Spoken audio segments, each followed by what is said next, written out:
Hey guys, it's Mike here, and in this video, I'm going to discuss a question that I've always actually wondered when I've gone back and reread the Dragon Ball manga or watched Dragon Ball Z. And that is the question of, why didn't Captain Ginyu take over Frieza's body when he had the chance? And not just that, when would Captain Ginyu have been able to take him over? Would he have been able to actually go through with it? And why didn't he when he had the opportunity? Well, I'm going to be breaking that down in depth in this video using the manga. So let's get into that right now. But before we begin, I want to tell you all about eWin Racing, who is today's sponsor. And eWin Racing is a company that makes awesome gaming chairs, desks, and that much more for somebody who wants to work or play in style and absolute comfort. And awesome enough, the people at eWin Racing were kind enough to actually send me over this chair, as you could see right here, which I got in blue because that's one of my absolute favorite colors. And as you could see, this blue coloration really pops out on this polyurethane leather that really stands out, especially in the light of your home or in the sun. You can see that they have these 4D armrests right here, so you can adjust them to your heart's content. Down here, you actually have right here a switch, so you could actually increase the height in order to suit anyone of any size. Over here, you could actually tilt the chair back, or you can move back this rest right here. So you can basically take a nap if you want to, because this thing is really comfortable enough to do that. And this chair is heavy duty. You guys know I've never really been a small person over the years if you see my old videos. And this thing is comfortable enough for me to sit in it very easily. This amazing chair, because it could support up to 550 pounds, which, as you know, is going to be suitable for most people, absolutely. And the thing is, when it comes to my experience compared to sitting in this chair compared to other ones, I've sat in a lot of ergonomic chairs over the years, ones that say that they're really comfortable, but this one for me, almost certainly the most comfortable one of all. I definitely recommend you check it out. And if you go down below to the description, you'll be able to find my special link for anyone who wants to purchase one of these awesome chairs, desks, or more, as well as my special code Laughingstock, which will give you 20% off your purchase, which is even greater than the deal they currently have on the site. So make sure to check out eWin Racing. And with that being said, let's get back to the video. Okay, so let's start with the first example of when Captain Ginyu uses this technique, when we're first introduced to it all the way back on Namek when he was fighting against Goku after Goku revealed his Kaioken ×2 to Captain Ginyu, increasing his power from 90,000 to 180, well beyond the 120 that Captain Ginyu had. As we know, if you have 1.5 times the strength as someone else, you could easily dominate them, and that's what Goku would have done. However, Captain Ginyu was nefarious, and so he decided to use this technique after he punched a hole in himself to make his body weaker, and then he tells Goku he's taken a liking to his powerful body, and as a result, he's going to take it for himself, which he does right here. And immediately, seemingly, he takes it for himself. Goku didn't even know what was happening when it occurred. The first thing Goku says is, wait a second, why am I over there? He doesn't even realize he switched bodies, and even Captain Ginyu kind of mocks him for that. This is Captain Ginyu's ultimate technique, and when it comes to whether or not he has the power to do this to somebody else, well, it seems like the answer is emphatically yes, because the fact of the matter is that whereas some people may think, well, maybe there's a power difference here that, would make it where he couldn't take over somebody's body. Goku is 1.5 times stronger than him, but Frieza, on the other hand, well, Frieza's power was 1,000 times in his full power as his final form or base form, Captain Ginyu's. But still, Captain Ginyu would have likely been able to take him over. And we know this for the fact because not only in the manga version of the events does Captain Ginyu go to take over Vegeta, who was even stronger than Goku in his base form at this point, when Captain Ginyu was only able to put out a power of like 20-something thousand at this point before he was used to Goku's body. But then he was much weaker when he was beaten down significantly by Vegeta, and he still went to change their bodies, as we saw right here. And not only that, but again, he switched bodies with himself into his weaker form that had already been damaged, which was weaker than Goku and Vegeta, and he went to switch again before being stuck inside of this frog.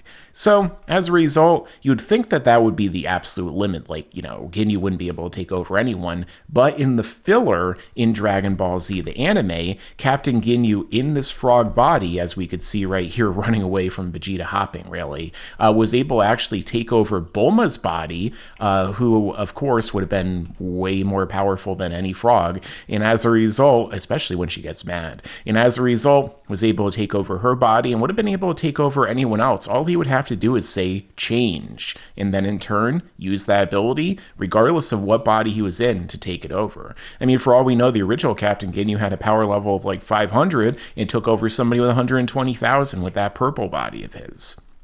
But even beyond that, we also know that this has happened before with a much, much larger power difference when it happened with Tagoma. So, of course, Tagoma, or Tagoma, is actually someone who's far more powerful than everyone in Dragon Ball Z for the most part. I mean, probably even more powerful than the most powerful fighters in the Buu Saga, including Vegito, considering how Dragon Ball Super scaling works. And yet, Captain Ginyu was able to take him over and increase his power even beyond what it was shown before. And we know that he's so powerful because not only did he train with Frieza during those 4 months when Frieza went from his Namek power to being stronger than Super Saiyan Blue Goku, but also he was able to beat up everyone here simultaneously, including Gohan and Piccolo, who are vastly more powerful than Frieza and Namek, even more likely than Cell at this point, despite the fact that Gohan stopped training because of what I've discussed in other videos you could see on my channel, including how strong was Gohan at this point, which I broke down in depth. So one thing that I would say is that Captain Ginyu definitely should have been able to take on or take over really anyone's body. And thus, as a result, why didn't he take over Frieza? Well, let's look at the opportunities first. The very first opportunity we get is when Captain Ginyu touches down on Namek with his team, and immediately, instead of just taking over Frieza's body right when he's in front of him, well, he decides to dance for him. Frieza's a little embarrassed by all this. And in turn, what happens? Well, he sends them to go after everyone, and Captain Ginyu, well, he's flattered that Frieza would even talk to him, that he would be waiting for him, and that he would have him ready to go about on this mission. So Captain Ginyu is extremely loyal to Frieza, as we see throughout the course of this time. He even wants to help him to attain immortality so that he could rule the universe forever, at least at this point in the series, before we find out that Beerus and other characters would be able to one-shot him, So the fact of the matter is that Captain Ginyu very likely didn't take over Frieza because of loyalty, because he could have done it here numerous times throughout the years. We even see in Dragon Ball Super Broly decades before Captain Ginyu was still on the Frieza Force and could have taken him over.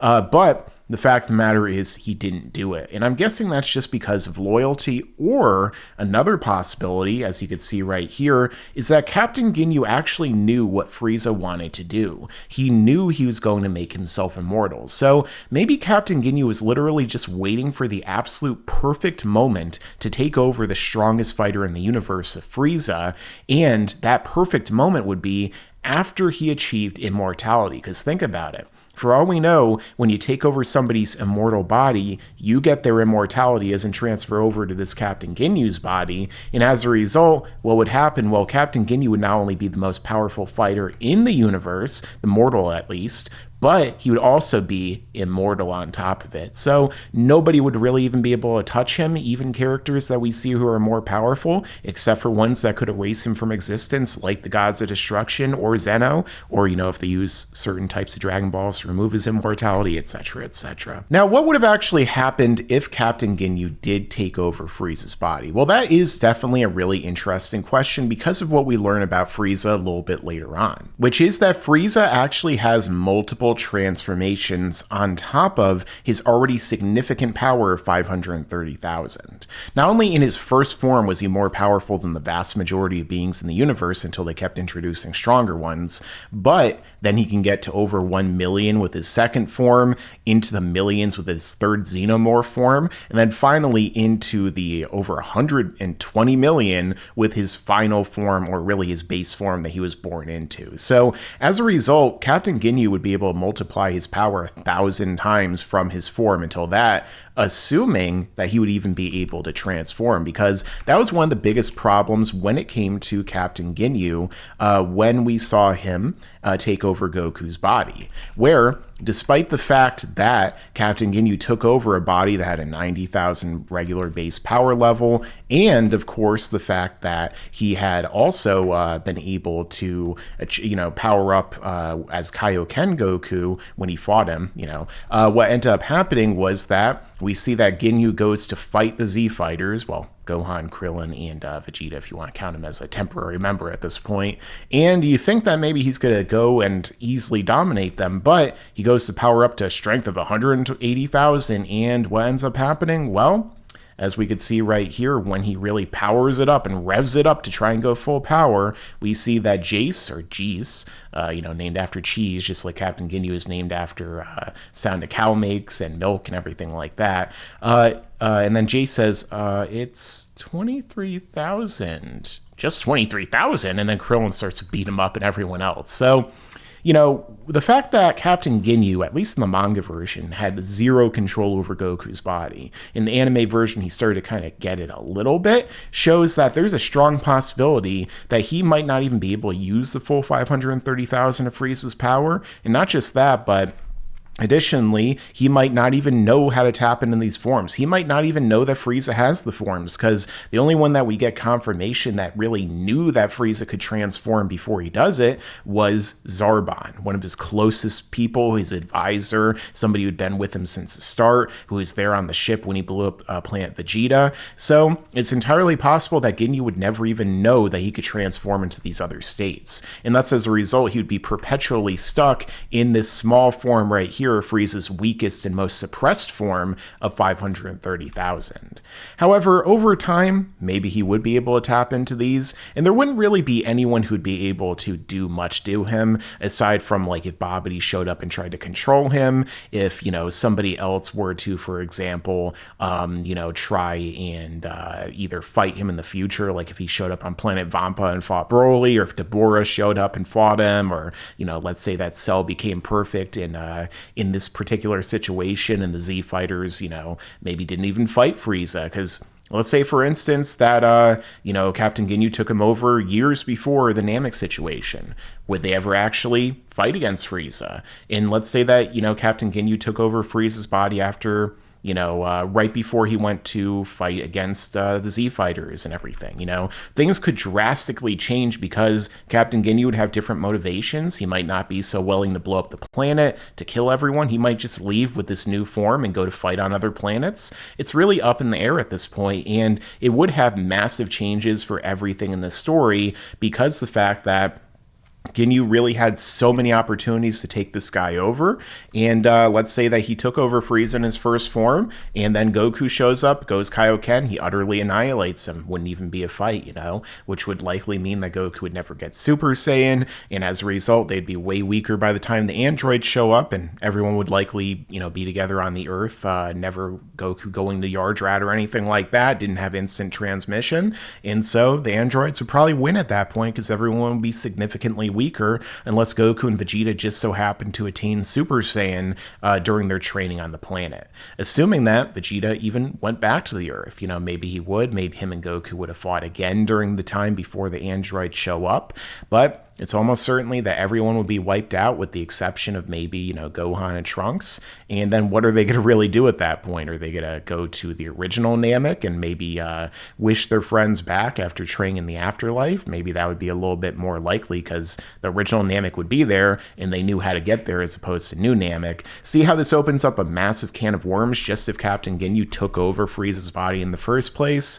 So overall, when it comes to that, what is the conclusion? Well, let's get into that right now. So why didn't Captain Ginyu take over Frieza's body? Well, I think it comes down to a matter of him being really loyal to Frieza, him maybe not having the perfect opportunity, maybe he was waiting for Frieza to attain immortality, and also, perhaps he was just kind of afraid. Maybe he thought, what if it fails? What if, I try and do it and Frieza kills me before I really have the chance? Because I'm sure Frieza knew about that ability, but then if he actually did it, he definitely would have been able able to based upon all the evidence, and there's a chance that not only would he be stronger with the 530,000, but maybe eventually he'd figure out the other forms, and unless King Cold figured out what was going on and maybe tried to torture him to switch back bodies with Frieza or something like that, although I'm sure Captain Ginyu would have wiped him out at that point, the fact of the matter is that Ginyu would be in a much better situation. He wouldn't have ended up like a frog, and then he wouldn't have just been unceremoniously wiped out along with Tagoma in